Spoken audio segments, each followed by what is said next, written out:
नमस्कार, आप देख रहे हैं जवाब देना पड़ेगा और आपके साथ मैं हूं पूजा यादव। जम्मू में बढ़ते आतंकी हमलों के बीच सेना का एक बड़ा एक्शन प्लान तैयार है। सेना ने 500 पैरा स्पेशल फोर्स कमांडो तैनात कर दिए हैं। सूत्रों के मुताबिक जानकारी है कि जम्मू रीजन में 50 से 55 आतंकियों के छिपे होने की आशंका है। ये आतंकी भारत में फिर से टेरर नेटवर्क एक्टिव करने के लिए घुसे हैं। सेना को इससे जुड़े इंटेलिजेंस इनपुट मिले हैं, जिसके बाद उन्होंने मोर्चा संभाल लिया है। इंटेलिजेंस एजेंसीज भी आतंकियों का समर्थन करने वाले ओवरग्राउंड वर्कर्स और इंफ्रास्ट्रक्चर को खत्म करने के लिए काम कर रही हैं। वहीं आर्मी चीफ उपेंद्र द्विवेदी भी आज जम्मू के दौरे पर हैं, जहां वो सेना के अधिकारियों के साथ बैठक करने वाले हैं और आतंकियों का सफाया करने के एक्शन प्लान पर मंथन होगा। आज इसी पर चर्चा होने वाली। हमारे साथ में गेस्ट पैनल रहेगा, जिनके साथ में हम चर्चा करेंगे। लेकिन इस बीच अतिरिक्त जवानों की तैनाती की गई है। 1 ब्रिगेड हेडक्वार्टर, 3 बटालियन, 4000 जवान तैनात किए गए हैं। अब देखिए, जवानों की अगर बात करते तो Romeo CICT, delta CICT, 26 infantry DIV, Romeo force की तैनाती की गई है। राजौरी, सियासी, पुंछ के अंदर डेल्टा फोर्स की तैनाती की गई है। डोडा, रामबन, उधमपुर और किश्तवाड़। इसके अलावा आतंकियों की अब खैर नहीं होगी, क्योंकि 50 से ज्यादा ठिकानों की पहचान की गई है। जो AI से लेस UAV है, उससे निगरानी की जा रही है। अंतर्राष्ट्रीय बॉर्डर पर सख्ती बरती जा रही है। 500 पैरा कमांडो की तैनाती की गई है। 200 हथियारबंद गाड़ियां तैनात हैं। पहाड़ी इलाकों में ITBP स्थानीय मदद रोकने की कोशिश करती हुई नजर आएगी। अब देखिए, 1 महीने में अगर आतंकी वारदातों की बात करते हैं तो 9 जून को रियासी में श्रद्धालुओं की बस पर सबसे पहले हमला होता है, जिसमें 9 यात्रियों की मौत हो जाती है।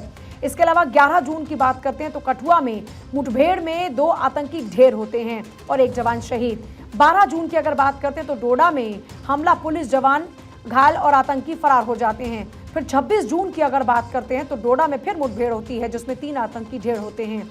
7 जुलाई की तारीख की अगर बात करते हैं, 7 जुलाई में राजौरी में सुरक्षा पोस्ट पर फायरिंग, आतंकी फरार हो जाते हैं। 8 जुलाई की बात करते हैं तो कठुआ में सेना पर हमला होता है और उसमें 5 जवान शहीद हो जाते हैं और फिर आतंकी फरार हो जाते हैं। 16 जुलाई की अगर बात करते हैं, डोडा में मुठभेड़ होती है, जिसमें 5 जवान शहीद हो जाते हैं, 9 सुरक्षाकर्मी घायल होते हैं और आखिरकार 3 आतंकियों को ढेर किया जाता है इस हमले के बाद में। तो देखिए, जम्मू में जो आतंक का 20 साल पुराना नेटवर्क है, वो एक्टिव हुआ। जम्मू रीजन में सेना ने 20 साल पहले कार्रवाई की, जिसमें जैश ए मोहम्मद, लश्कर ए तैयबा के नेटवर्क को निष्क्रिय किया गया। अब पूरी ताकत से ये नेटवर्क जो है एक्टिव हो गया है। आतंक का नेटवर्क जम्मू के 10 में से 9 जिलों में एक्टिव है, जिनमें राजौरी है, पुंछ है, रियासी है, जहां पर आतंकी संगठन एक्टिव हो गए हैं। उधमपुर, कठुआ, डोडा में भी आतंकी सक्रिय हुए हैं। इसके अलावा किश्तवाड़, जम्मू और रामबन में भी ये आतंकी एक्टिव हो गए हैं। अब जम्मू में ये आतंकी एक्टिव कैसे हुए फिर से, ये एक बड़ा सवाल है। तो जरा समझिए, 2020 तक जम्मू रीजन में काफी सुरक्षा बल तैनात था। 2020 में जम्मू से सेना हटाई गई और वहां से सेना को हटाकर लद्दाख में भेज दिया गया। गलवान एपिसोड हुआ, उस गलवान एपिसोड के बाद भी सेना को लद्दाख भेजा गया। आतंकियों ने भारत के इस कदम को मौके के रूप में भुनाया और अपना आधार कश्मीर से जम्मू में शिफ्ट कर दिया। मतलब जो आतंकी घटना कश्मीर में हो रही थी, उनको धीरे धीरे करके जम्मू में शिफ्ट किया। पिछले कुछ दिनों में जम्मू के ही इन जिलों में ज्यादातर हमले हुए हैं, मुठभेड़ हुई है। अब जम्मू में आतंकियों का जो पुराना लोकल नेटवर्क था, वो तो पहले से ही था। इस नेटवर्क को आतंकियों को एक्टिव करना था जस्ट, क्योंकि जम्मू का जो इलाका है, एक बड़ा इलाका पहाड़ी है। अब यहाँ से आतंकियों का खात्मा करने में समय लग सकता है, क्योंकि यहाँ पर इतना ज़्यादा गहरा जंगल है कि यहाँ पर लोगों को ढूंढ पाना, इन आतंकियों को ढूंढ पाना काफ़ी चुनौतीपूर्ण होता है। इसलिए क्या हो रहा है, अभी तक आप डोडा उठाइए, पुंछ उठाइए, अब जहाँ की भी तस्वीर को आप देखेंगे तो आप एक बात कॉमनली पाएंगे कि ये आतंकी मुठभेड़ जब होती है तो सीधे जाके जंगल में छुप जाते हैं। अब आप डोडा का ही आखिर में देखिए, तो पहले दिन छिपते छिपते इन्होंने क्या किया, जितने भी जवान थे उनको खींचते खींचते ये लोग ले गए जंगल की ओर, और वहां पर इन लोगों ने हमला बोला और उसके बाद ये जंगल में गुम हो गए। फिर उनको ढूंढने में काफी ज्यादा मशक्कत करनी पड़ती है। ब्रिगेडियर रिटायर्ड विनोद दत्ता जी हमारे साथ में, रक्षा विशेषज्ञ, रिटायर्ड कर्नल TP त्यागी हमारे साथ में, रक्षा विशेषज्ञ। दोनों का एक बार स्वागत है। और विनोद दत्ता जी, आपके साथ शुरुआत करते हुए, अब एक एक्शन प्लान तैयार किया गया है। इस एक्शन प्लान में एक्स्ट्रा फोर्सेस तैनात कर दी गई हैं। ये एक्स्ट्रा फोर्सेस तैनात कर देने का जो प्लान है, कितना आप इसको इफेक्टिव मान रहे हैं? देखिए, ये तो इस बात की तवक्को की जा रही थी कि जो हमारा सिक्योरिटी ग्रिड है उसको सघन किया जाएगा या उसको रीडिप्लॉय किया जाएगा, क्योंकि ये जिस तरह से रिवाइवल इस रीजन में हुआ है आतंकवादी संगठनों का, तो उसके लिए जो जितने भी हाइट्स हैं, जो भी वल्नरेबल एरियाज थे या सस्पेक्टेड हाइडआउट्स हैं, वहां अपनी जो फोर्सेस हैं उनको रिडिप्लॉय किया हुआ है।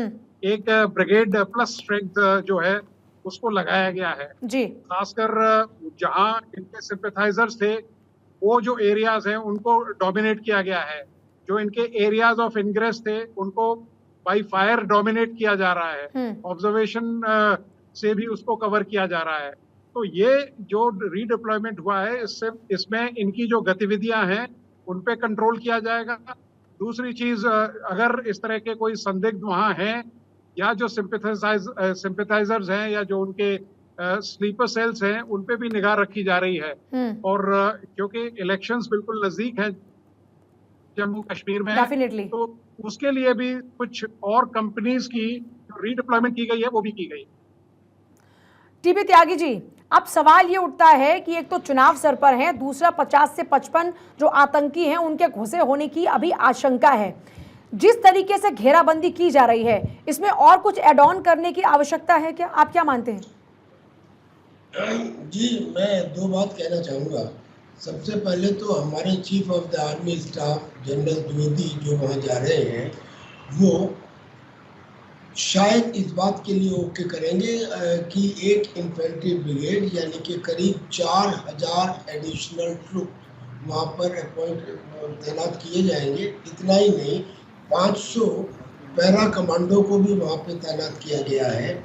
जो आतंकी हैं वो दरअसल में आतंकी के रूप में पाकिस्तान की आर्मी के जो रिटायर्ड सोल्जर्स हैं वो हैं।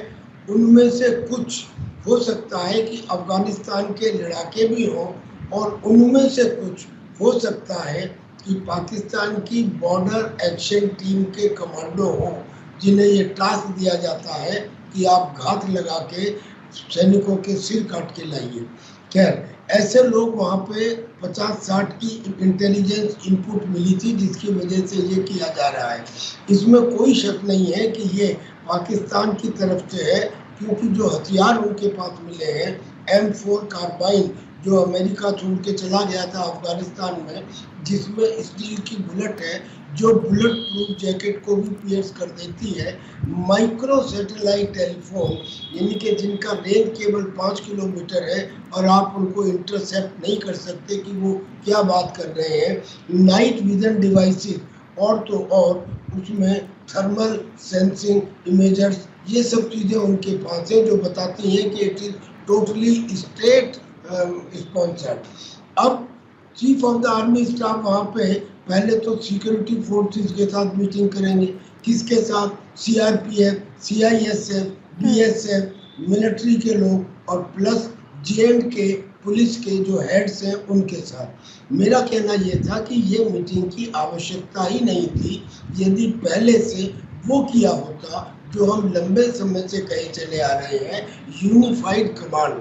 जब कोई एक्शन होता है तो उसमें सबसे ज़्यादा इम्पोर्टेंट होता है कि रिएक्शन टाइम मिनिमम होना चाहिए, और यही कारण है कि हम अपने यहाँ पे आर्मी, नेवी, एयरफोर्स तीनों को मिला के थिएटर कमांड बना रहे हैं।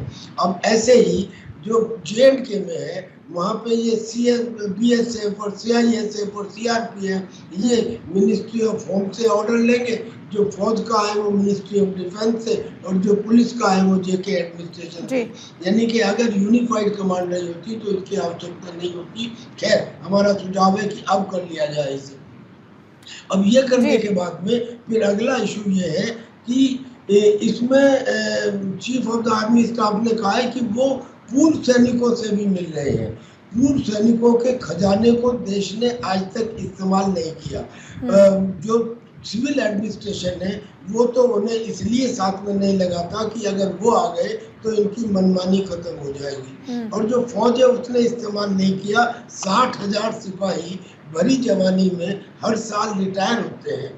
अगर उन जवानों को इस एंटी टेररिस्ट ऑपरेशन में शामिल किया जाए, कई तरह से किया जा सकता है। जो बॉर्डर एरियाज हैं वहाँ पे अगर इनको थोड़ी एग्रीकल्चर जमीन देकर बसा दिया जाए तब तो फिर कोई सवाल ही नहीं उठता कि कोई किसी किस्म का ड्रग स्मगलर या आतंकी घुसपैठ कराए, क्योंकि प्रत्येक पूर्व सैनिक भी कर्तव्य निष्ठा, अनुशासन और ईमानदारी का प्रतीक है।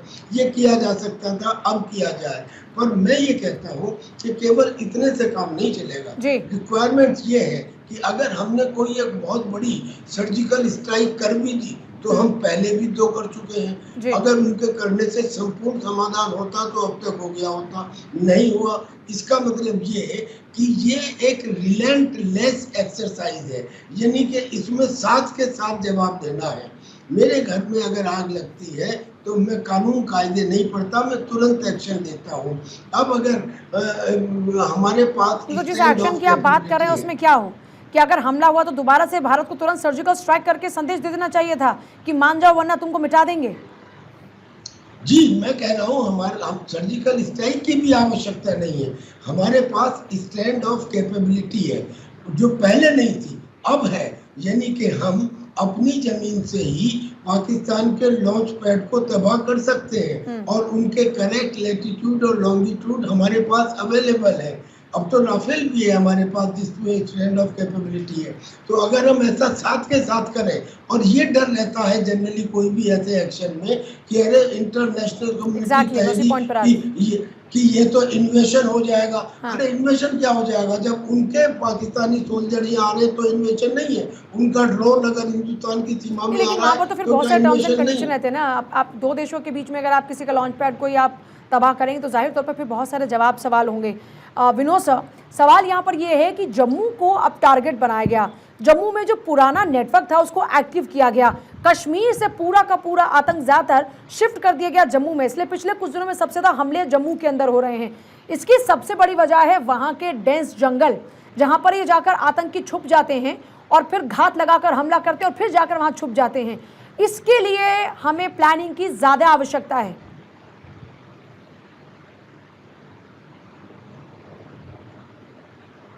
हाँ बिल्कुल, आपने ठीक कहा, क्योंकि जिस तरह से आतंकवादी इन एरियाज़ का इस्तेमाल कर रहे हैं, चाहे वो हिलकाका का रीजन हो या और किसी रीजन की बात करें, वो जो हमारे इलेक्शंस होने वाले हैं उसकी वजह से यहाँ इन्होंने अपने जो हमले हैं या जो अपनी एक्टिविटीज हैं उनका इजाफा हुआ है। रही बात दूसरी के जो डिलिमिटेशन किया गया था, जब ये कॉन्स्टिट्यूएंसीज को रीऑर्गेनाइज किया था, तब उसमें पहले ये देखा जाता था कि साहब कोई भी पार्टी जीते, जो पार्टियां वादी कश्मीर में थी, अगर वो मेजोरिटी में आ जाती हैं तो सरकार उनकी बनती थी। ये जो प्रेजेंट सरकार है इसने डिलिमिटेशन बिल्कुल रिप्रेजेंटेटिव बेसिस पे किया है, तो उसमें जो नशिस्तें हैं या जो सीटें हैं वो जम्मू रीजन की ज़्यादा आती हैं। तो उन्हें मालूम है कि साहब इस बार जो सरकार बनेगी उसमें केवल जो हुर्रियत है या इस तरह की जो सेपरेटिस्ट पार्टी हैं उनका कोई एग्जिस्टेंस या उनका सत्ता में आने का कोई मतलब नहीं बनता है। तो इन सब चीज़ों को देखते हुए भी वो लोगों को दहशत फैलाना चाहते हैं कि साहब हम जम्मू रीजन को भी अनस्टेबल करके रहेंगे। रही बात जो अभी सिक्योरिटी फोर्सेस ने जिस तरह से अपना ग्रिड को अपना एक्सपेंड किया है, उसको सघन किया है, वो ये बताता है कि किस तरह से हमने जो फॉर्मेशन हैं उनको रीडिप्लॉय किया है। वैसे भी इलेक्शन आने वाले थे, ये already it was on the card कि हम जो रीडिप्लॉयमेंट करेंगे फोर्सेस का, उस जिससे कि कोई इलेक्शंस में कोई बाधा ना आए। लेकिन हम अक्सर ये देखा गया है कि हम थोड़ा सा बजाय प्रोएक्टिव होने के हम रिएक्टिव होते हैं। तो ये जो कार्रवाई है करीब 2 या 3 महीने पहले हो जानी चाहिए थी, लेकिन कोई बात नहीं, अगर रीडिप्लॉयमेंट कर दिया है तो यकीनन इन एक्टिविटीज में कमी आएगी। और जैसा कर्नल साहब ने कहा था कि भाई जब तक आप इनके टेररिस्ट कैंप्स हैं उनको अगर आप नेस्तनाबूद नहीं करेंगे, देखिए इंटरनेशनल जो बॉडी है, अगर आप इसराइल का एग्जाम्पल लें या अमेरिका का लें, तो जब वो स्ट्राइक करते हैं ऐसे टेररिस्ट कैंप्स पे या टेररिस्ट बेसिस पे या उनके ट्रेनिंग सेंटर्स हैं उन पे करते हैं, तो वहां से कोई वापस नहीं उठती। तो एक बार भारत को ये मन नहीं, लेकिन सर उसका नतीजा, लेकिन उसका नतीजा युद्ध के तौर पर झेल तो रहे हैं ना दोनों ही, उसी को गाते रहे इस तरह। लेकिन सर विनोद सर, लेकिन दोनों ही देश उसमें जो युद्ध के नतीजे हैं उसको भोग तो रहे हैं, दोनों को झेलना पड़ रहा है ना। ऐसा नहीं कि सिर्फ और सिर्फ हमास को नेस्तनाबूद करने के लिए इजराइल पर हमले नहीं हो रहे, घात लगाकर तो वहां पर भी इजराइल पर हमले हो रहे हैं ना। और भारत तो कहता है कि ये दौर ही युद्ध का नहीं है। बिल्कुल, देखिए ऐसा है कि हम अगर सर्जिकल स्ट्राइक नहीं करते, हर तीसरे दिन हम एक अपने जामाज को खो देते हैं और इतने करीब 35,000 सिविलियंस की भी मौत हो चुकी है। तो अगर हम अब भी स्ट्राइक नहीं करेंगे, मैं ये नहीं कह रहा हूं कि हमें कोई इस तरह की प्यूनिटिव स्ट्राइक करनी है, हमें तो खाली जो टेररिस्ट कैंप्स हैं उनको बर्बाद करना है और इंटरनेशनल कम्युनिटी इसका सपोर्ट करती है। जी, सवाल यहाँ पर यही है। और टीपी त्यागी सर भी, मैं सर आती हूँ आपके साथ, थोड़ा सा नेटवर्क का इशू हो रहा है, टीम उसको सॉर्टेड करे, फिक्स करे। उसी के करेंसी में जवाब नहीं देंगे, अपील नहीं किया जाएगा। हाँ ठीक है सर, मैं आपके पास वापस लौटती हूँ। टीपी त्यागी सर भी लगातार हमारे साथ में बने हुए हैं, उनके साथ भी हम विस्तार से चर्चा कर रहे हैं। अब सवाल यह है कि सेना प्रमुख जाकर चर्चा करें, दिल्ली में इतनी बैठकें हो रही हैं, लेकिन उसके बावजूद भी हम देख रहे हैं कि जो वहाँ पर घटनाएं हैं वो घट भी रही हैं। हालांकि उसके बाद आतंकी मुठभेड़ में मारे जा रहे हैं, लेकिन अगर यही सिलसिला चलता रहा तो जाहिर तौर पर अब यहाँ पर सवाल भी पूछे जाएंगे कि अब आगे क्या प्लान है। जी जी, एक तो जरा इको आ रही है, बहुत ठीक करा दीजिए हो सके तो। मेरा ये कहना है कि पहली बात तो हमें इजराइल के मुकाबले एक एडवांटेज है। एडवांटेज ये है कि इजराइल जब हमास पर अटैक करता है तो इंटरनेशनल कम्युनिटी की तरफ से दबाव आता है कि सीज फायर करो, मत करो। हमारे साथ ऐसा नहीं है। हमने जब सर्जिकल स्ट्राइक की या बालाकोट एयर स्ट्राइक की, इंटरनेशनल कम्युनिटी के एक भी देश ने उसके खिलाफ आवाज नहीं उठाई, चूं भी नहीं की। कारण ये कि दुनिया पाकिस्तान के चरित्र को जानती है और हम सबसे पुराना सनातन धर्म होने के बाद हमने आज तक एक्सपेंशन की पॉलिसी को नहीं इख्तियार किया। क्रिश्चियंस ने इख्तियार किया, 150 देश बना लिए। मुसलमानों ने इख्तियार किया, जो 1400 साल पहले आए उन्होंने 50 देश बना लिए। तो हमारी पोजीशन की वजह से अगर हम कोई एक्शन लेंगे तो इंटरनेशनल कम्युनिटी उसमें इंटरवीन नहीं करेगी। इसलिए हमें अपने आप को डिफेंड करने का तो हक है, और वो जो डिफेंड करने का हक है उसमें हमें इस बात की परवाह नहीं करनी चाहिए कि हम एलओसी को क्रॉस कर रहे हैं। एलओसी की जो सैंक्टिटी है वो तो उसी रोज खत्म हो गई थी जब पाकिस्तान का ड्रोन हिंदुस्तान में, पंजाब में और कश्मीर में आया, और दूसरी सैंक्टिटी अब खत्म हो गई जब ये जानकारी मिली कि उनके एक्स सर्विसमैन या उनके बैट के टीम के सदस्य यहाँ पे आतंकियों के रूप में आए हुए हैं। लिहाजा एक्शन तो लेना ही है, और एक्शन को जैसा मैंने बताया एक एक्शन नहीं लेना है। अगर मैं आप दोनों के पास वापस लौटती हूँ।